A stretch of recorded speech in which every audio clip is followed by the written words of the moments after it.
बिस्मिल्लाहिर्रहमानिर्रहीम। तो non deterministic PDA के बाद अब हम आए डिस्कस करने के लिए डिटर्मिनिस्टिक पीडीए। मेरा ख्याल है कि अब इतना कोर्स पढ़ने के बाद आप ये तो जान ही चुके होंगे कि नॉन डिटर्मिनिज्म और डिटर्मिनिज्म में फ़र्क क्या है। तो नॉन डिटर्मिनिज्म ये होता है जब एक ही कंडीशन में आपके पास एक से ज़्यादा रास्ते हों और आपको फैसला करना हो कि किस रास्ते पे जाएं। ठीक है। और किस पे जाएंगे तो आपको मंजिल मिलेगी। और अगर आप एक रास्ते पे जाते हैं वहाँ नाकामी होती है तो फिर आप वापस होंगे और दूसरा रास्ता इख्तियार करेंगे। ठीक है ना, तो वहाँ पे बैक ट्रैकिंग आ जाती है। जबकि डिटर्मिनिज्म में ये होता है कि एक कंडीशन के लिए आपके पास सिर्फ एक ही हल होता है। तो जाहिर बात है कि हर कोई प्रेफर करेगा डिटर्मिनिस्टिक को। तो intuitively a PDA is deterministic if there is never a choice of move in any situation। तो PDA जो है डिटर्मिनिस्टिक उस वक्त कहलाएगा जब आपके पास जो है चॉइस ना हो मूव की, यानी कि आपको पता हो कि बस इस कंडीशन में मुझे इसी रास्ते पे जाना है। These choices are of two kinds. अगर हम डिटर्मिनिस्टिक पीडीए की बात करें तो हमारे पास इन चॉइसेस की दो इकसाम है। एक तो हमारे पास ये है कि जैसे ये आपने यहाँ नजर आ रहा है कि मैं एक स्टेट क्यू पे हूँ, सिंबल ए आता है इनपुट, और एक्स जो है ये हमारे पास कहाँ रखा हुआ है, स्टैक के टॉप पे। ठीक है। If this transition contains more than one pair then surely the PDA is non deterministic. अगर हमारे पास ये ट्रांजिशन फंक्शन है, मैं स्टेट क्यू पे हूँ, इनपुट ए आता है और स्टैक पे एक्स रखा हुआ है, तो अगर मेरे पास एक से ज्यादा पेयर है आंसर में, यानी जब मैं ट्रांजिशन पूछता हूँ तो मेरे पास जवाब में एक से ज्यादा पेयर आते हैं, then surely the PDA is non deterministic because we can choose among these pairs when deciding on the next move. अच्छा, पेयर से क्या मुराद है?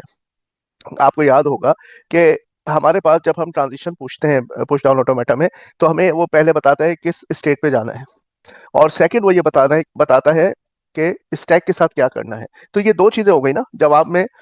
सवाल में तीन चीजें हम पूछ रहे हैं, जवाब में दो चीजें मिल रही हैं कि किस स्टेट पे जाओ और स्टैक का क्या करो, स्टैक पे क्या तब्दीली लाओ, क्या कुछ पुश करो, रिप्लेस करो या पॉप करो। ये तीन होते हैं बेसिकली जो हम डिटेल में पढ़ चुके हैं। तो तीन चीजों से सवाल किया और जवाब में दो चीजें मिली, इसलिए हम उसको कह रहे हैं कि जवाब में जो पेयर आया है वो एक से ज्यादा पेयर्स आए हमारे पास। तो हमें ये डिसाइड करना है कि हम किस पेयर को चूज करें अपने नेक्स्ट मूव के तौर पे। अच्छा, अब जो है हमारे पास सपोज करें कि इस ट्रांजिशन फंक्शन का जवाब एक सिंगल टर्न आता है, then we could still have a choice between using a real input symbol or making a move on empty string। तो भी हमारे पास दो रास्ते हो सकते हैं कि या तो हम जो रियल इनपुट है उस पर फैसला लें या एम्प्टी स्ट्रिंग पर फैसला लें, क्योंकि एम्प्टी स्ट्रिंग पर तो किसी भी वक्त फैसला लिया जा सकता है। तो याद रखिए इस सवाल का जवाब अब नीचे आ रहा है। अगर आपको पीडीए को डिटर्मिनिस्टिक रखना है इन पैरामीटर्स के साथ, then if and only if the following conditions are met. देखें, सबसे पहले ये जो ट्रांजिशन फंक्शन है has at most one member for any q in capital Q.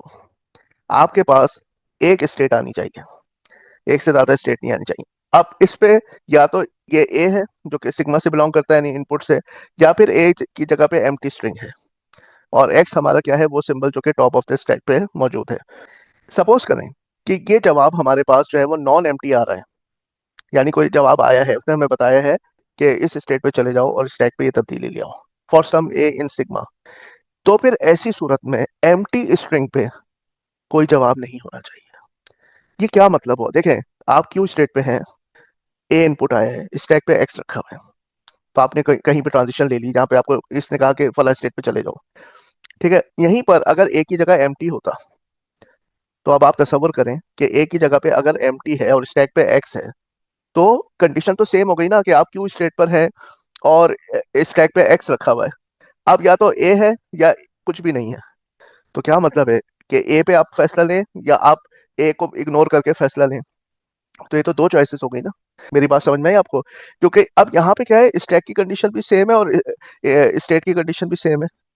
तो अब ए पे आप फैसला ले रहे हैं, अगर ए पे नहीं ले रहे तो आप एमटी पे तो ले ही सकते हैं ना। तो ये क्या हो गई, ये दो नॉन डिटर्मिनिज्म हो गई यहाँ पे। सिमिलर स्टेट सिमिलर कंडीशन पर एक में ए को देख के मॉडल कर रहे हैं आप और एक पे एमटी पे। हाँ, सपोज करें कि अगर ए पे आपकी नहीं है कोई ट्रांजिशन, तो फिर आप एमटी पे भले आप ले सकते हैं। फिर यहाँ पे ये नहीं होगा कि दो रास्ते हैं, क्योंकि देखे ना ए पे फिर वहां पे कोई रास्ता नहीं है, तो आपने एमटी पे ले लिया। तो अब ये कि दो चॉइसेस नहीं होंगी।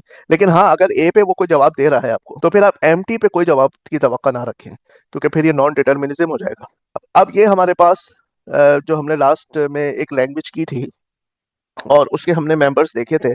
तो वहां पे हमारे पास प्रॉब्लम क्या थी कि हमें ये नहीं पता चल रहा था किस वक्त हम रिवर्स में चले जाएं। प्रोलिफरेशन ऑफ स्टेट्स भी देखी थी। अब हमने यहाँ पे क्या किया, इसको डिटर्मिनिस्टिक बनाने के लिए हमने सी लगा दिया बीच में। अब मेंबर्स किस तरह के हो जाएंगे कि जैसे आपके पास 0 और सी 0, 0 1 C 1 0। अब मिरर आने से पहले क्या होगा, सी आ जाएगा। अच्छा, इस तरह 1 1 C 1 1, 1 C 1, ठीक है, 1 0 C 0 1। इस तरह के हमारे पास मेंबर्स होंगे। तो अब इसका हमारे पास किस तरह से ऑटोमेटा बनेगा, मैं स्टेट क्यू नॉट पे हूँ और यहाँ पे सूरत हाल ये है कि 0 आता है और स्टैक खाली है, तो मैं 0 को स्टैक पे रख दूंगा। 1 आता है, स्टैक खाली है, 1 को रख दूंगा। 0 आता है, पहले से 0 रखा हुआ है स्टैक पे, दो 0 जमा हो जाएंगे। 0 आ रहा है, 1 रखा हुआ है, 0 आ जाएगा 1 के ऊपर। 1 आ रहा है, 0 पहले से स्टैक पे रखा हुआ है, 1 0 जमा हो जाएंगे स्टैक पे।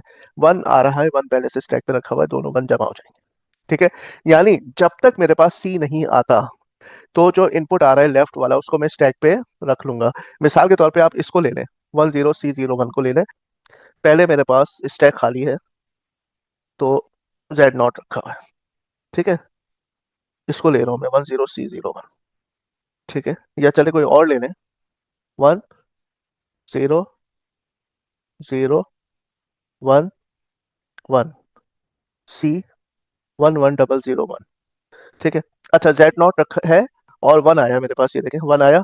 तो ये कौन सी कंडीशन हो गई, ये वाली, कि स्टैक पे Z0 है और 1 आ रहा है, तो मैं इसको रख दूंगा यहाँ पे 1। उसके बाद क्या हुआ, नेक्स्ट इनपुट आया 0।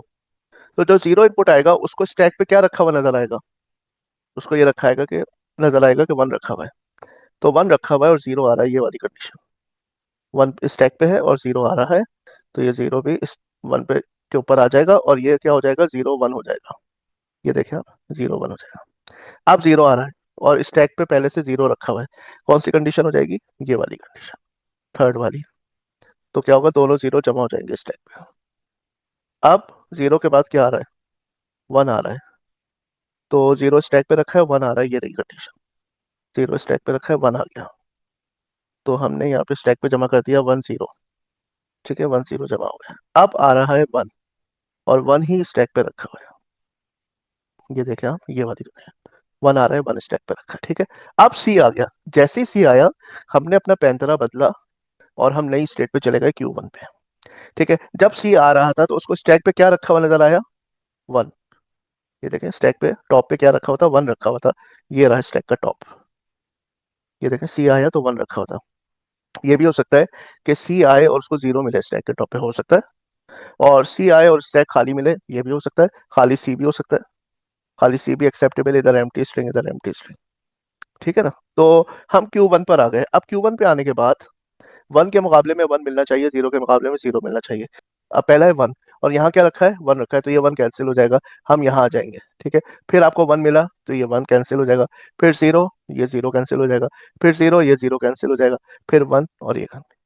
तो अगर सी के राइट साइड पर जो स्ट्रिंग है वो लेफ्ट वाली का बिल्कुल मिरर है, यानी उलट है, रिवर्स है, उसका रिवर्स है, तो फिर आपको 1 के मुकाबले में 1 ही मिलेगा और 0 के मुकाबले में 0 मिलेगा। तो जब तक 1 के मुकाबले में 1, 0 के मुकाबले में 0 मिल रहा है, आप पॉप करते रहेंगे।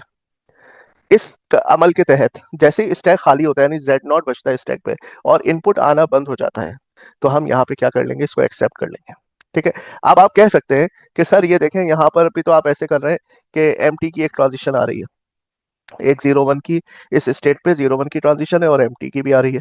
मैंने आपको क्या बताया था कि अगर ए पे आपको आंसर मिल रहा है तो फिर आप एम नहीं ले सकते, कंडीशन स्टैक की सेम है, यहाँ भी एक्स है, यहाँ भी एक्स है। और अगर आपके पास ए पे नहीं है ट्रांजिशन तो फिर आप एम की ले सकते हो। ये देखिए, आप स्टैक पे 0 रखा हुआ है और 0 इनपुट आ रहा है, स्टैक पे 1 रखा है, 1 इनपुट आ रहा है। यहाँ पे सूरत हाल क्या है, जो मैंने एम पे आगे मूव किया है, मैंने Q1 से Q2, कि मेरा इनपुट खाली है और स्टैक पे मुझे Z0 नजर आ रहा है। ये चीज क्या इसके सिमिलर है, हरगिज नहीं। अगर यहाँ पर 0 और 1 पे मैं ये एम कह रहा हूँ, स्टैक पे भी 0 और 1 है, तो अगर मैं यहाँ पे 0 या 1 की कोई ट्रांजिशन लेता और यहाँ पर भी 0 या 1 में से कुछ होता, तो हम कहते हैं डुप्लीकेशन हो गई भाई, डुप्लीकेशन हो गई, नॉन डिटर्मिनिस्टिक हो गया। अभी नहीं है नॉन डिटर्मिनिस्टिक, क्योंकि एक तो ये है कि इनपुट भी चेंज है और सबसे बढ़ के स्टैक पे जो अल्फाबेट है वो 0 और 1 की सूरत में मैं ये कर रहा हूँ, और जब स्टैक खाली होकर Z0 होगा तब मैं इधर आऊंगा। तो ये कंडीशन इस कंडीशन से बिल्कुल चेंज है। अगर जेड नॉट की जगह पे 0 या 1 होता और इधर एम्प्टी होता, तो फिर हम कहते हैं कि ये नॉन डिटर्मिनिस्टिक हो गया है। अभी क्या है, ये बिल्कुल डिटर्मिनिस्टिक है क्योंकि स्टैक की कंडीशन चेंज है। ठीक है, थैंक यू वेरी मच।